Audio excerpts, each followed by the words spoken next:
Wink started last season 12-0. I was at the Wildcats' third-round playoff game against Albany, and I think Wink would have won that game if not for too many mistakes.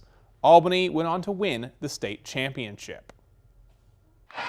It's a hard one to swallow. It took me a long time to watch that video, and I honestly have only watched it a couple times. I feel like our season ended way shorter than it should have.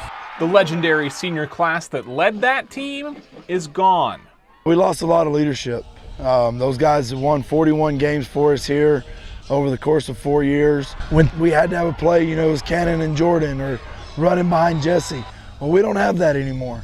There's a lot of people that you just can't replace, but I feel like we have a lot of people coming up, and this team's going to be, it's still something special. I mean, we still have a lot of talent. There's a lot of guys out there that are still competing their butts off, and they're gonna do good for us.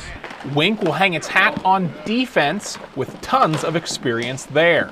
We're loaded linebackers. A couple years ago, we were searching for number 3. We had 2 good ones. We were searching for number 3 and didn't have much depth. Flag, Texas flag. Now we're about 6 deep there at linebacker.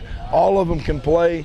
I got to give it to our D-line, all 4 of them, including me. I think we got a very powerful front, and I think that's something that Wink is very strong for. Tarragano, Grayson Ellis, Skyland Copeland, and Eddie Ray Mendoza will lead the offense from the trenches. Behind them is a host of ball carriers. I feel like we have 4 or 5 running backs that if they got the ball, consistently every game, they probably can have, 1,500 yards rushing each. Ready. At quarterback, it's a battle to replace Cannon Gibson between his understudy, Jaden Talley, and Kermit transfer, Jeremiah Gallardo. And I think they're both really talented, and they can produce what we want. I'd be a fool to say that we don't expect to be 12-0 playing Albany again in the 3rd round.